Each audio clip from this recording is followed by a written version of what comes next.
God save the Philippines. Kahit 100 truck pa ang sumpina na ipadala nila sa bahay namin, handa kaming ipangalandakan at ipagsigawan ng Marcos Rizal.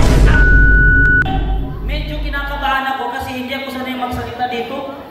Mas sanay ako magsalita doon sa harap ng mga buhaya. Doon sa House of Representatives, madaming buhaya doon eh. Kasi ang dati, akala ko ang mga buhaya nasa ilog lang. Ngayon, sosyal na. Andun sa House of Representatives ang karamihan. Akala ko dati, yung buhaya, nung bata pa ako, tao lang ang kinakagat. Ngayon, pera na. Hindi pa niya kung hindi bilyon ang ninanakaw nila. Kaya ngayon, kaming mga kabataan ay nakikisa at nakikilaho sa pakikipaglaban kontra korupsyon upang sa gayon, may parating namin sa lahat ng nasa posisyon, sa lahat ng nasa taas, na ang mga kabataan ay pagod na at sawa na sa korupsyon na nangyayari sa ating bansa.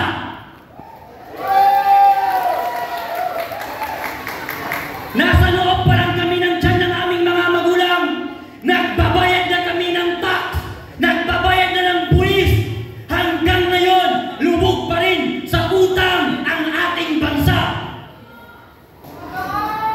Lalo't ngayon na bangag ang nakaupo at namumuno sa atin. Ang presidente natin ngayon, mas makapal pa ang pagmumukha niya sa hollow block at simento ng flood control. Kung hindi makapal ang mukha niya sa dinami-dami ng Pilipino at estudyante na lumalabas sa kalsada upang ipanawagan ng Marcos Rizal, dapat bumaba na siya. Ang ating presidente puno ng fake news. Kaya nung pinatawag ako sa CIDG, sabi niya sa akin, kilala mo ba si Atty. Topacio? Sabi ko sa CIDG, oh, kilala ko yun. Sabi niya, saan mo nakilala? Sabi ko sa Facebook, sikat yun eh. Sumunod naman na sinabi niya, kilala mo ba si Atty. Vic Rodriguez? Sabi ko, yes sir, kilala ko rin. Saan mo nakilala? Siya ba ang organizer ng mga rally? Sabi ko, hindi sir. Nakilala ko lang sa Facebook, tumakbong senatorya mo nakaraan eh. Sabi niya ngayon, kung hindi ka pala sabi niya membro o nag-oorganisa sa mga rally, bakit ka nakakapagsalita? Sabi ko, sir, kung gusto mo sumama ka sa rally namin. Kasi sabi ko, noong pumunta ako sa rally, sabi sa MC, meron ba bang gustong magsalita dyan o maglabas ng inahin? Kaya sabi ko, lumapit ako, nagsalita ako. Ngayon sabi niya, ikaw ba itong nasa video? Sabi ko, yes sir, sa ako yan. Sabi nung general, hindi, baka AI. Sabi ko, hindi sir, ako talaga yan. Sabi niya, okay, kinumpirm mo na ikaw yan. Ngayon sabi nung 4 na general, panoodin natin yung video. Sabi ko, yes sir, panoodin natin, i-play yung video. Pinlay yung video. Kuhang-kuha dun sa video, may lighter na ba ang lahat? Ngayon sabi niya, ikaw ba yung nagsiguro may lighter na ba ang lahat? Sabi ko, yes sir, ako yan. Bakit mo sinabi na may lighter na ba ang lahat? Susunugin niyo kung ano dyan? Sabi ko, hindi sir. Kaya ko sinigaw na may lighter na ba ang lahat kasi magka-candle lighting kami.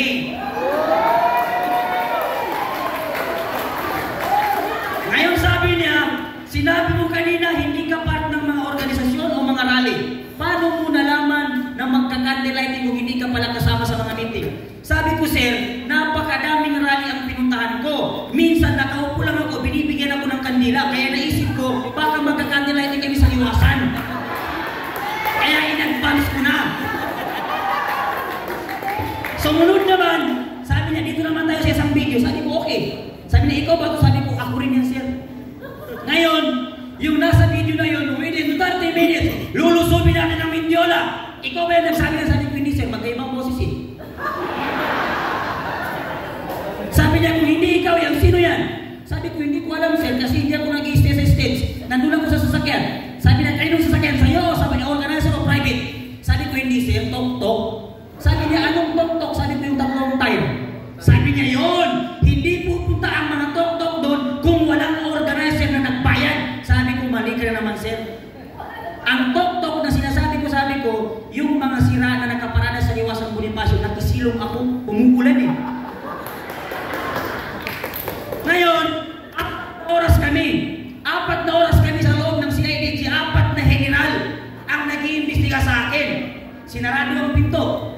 Lahat nag-close. Sabi niya ngayon, ibulong mo sa amin kung sino. Ang kilala mo ba yung MC o kahit sino doon? Sabi ko, sir, kahit lutuin mo ako dito, wala akong masabi kasi hindi ko kilala kung sino mga organisasyon na sinasabi mo. Volunteer akong pumupunta sa rally. Saan mo nakita yung mga rally? Bakit ka nakakapunta? Ang daming vloggers yan eh. Nagla-live kaya nakikita ko kung saan yung may rally, pumupunta ako doon.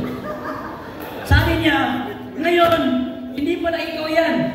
So sino ba sabi niya, yung nagsisigaw na yan, na 30 minutes, lulusobin ng Mindiola, sabi niya, pasupin mo ang TV Patrol. Ipatawag mo ang TV Patrol kung gusto mo malaman ng katotohanan. Kasi yan yung nagpalabas ng video. Sabi ko sa kanya, paglabas ko ng CIDJ, sinarubong ako ng TV Patrol. Sir, pwede ka ba namin ma-interview? Sabi ko, oo naman, pwede. Anong naging reaksyon mo? Anong naging pinadala ka ng sumpina? Sabi ko, gago ka ba? Ikaw ang dahilan kung bakit ako pinasumpina, tapos tanungin mo ako.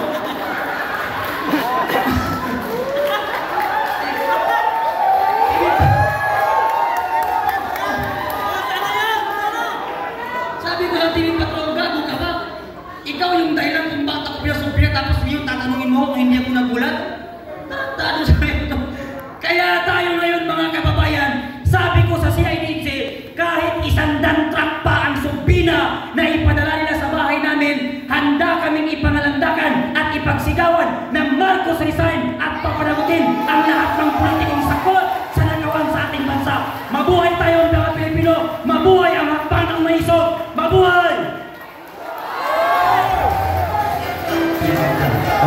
United by one purpose: to restore integrity in leadership, accountability in governance, and dignity to the Filipino people.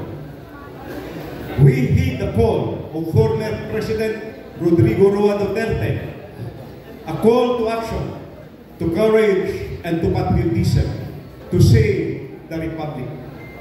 And in responding, we affirm that saving the Philippines means demanding change at the highest levels of power. It means confronting the failures and abuses that plague our government and standing firm for what the Constitution demands: rightful succession and responsible leadership. As we launch this movement today, we also launch a renewed spirit of unity and purpose.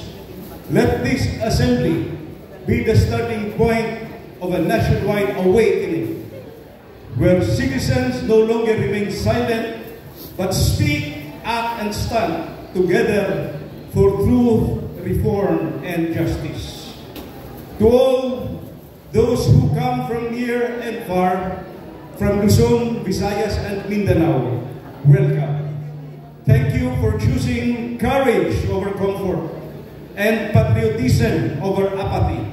Your presence proves that the Filipino spirit, no matter how challenged, will never yield to tyranny and corruption. Together, let us declare with strength and faith, we will save the Philippines. Maraming salamat. Mabuhay tayong lahat. Mabuhay ang ating bayan. Welcome to this new and momentous chapter in the history of the Filipino people. God save the Philippines.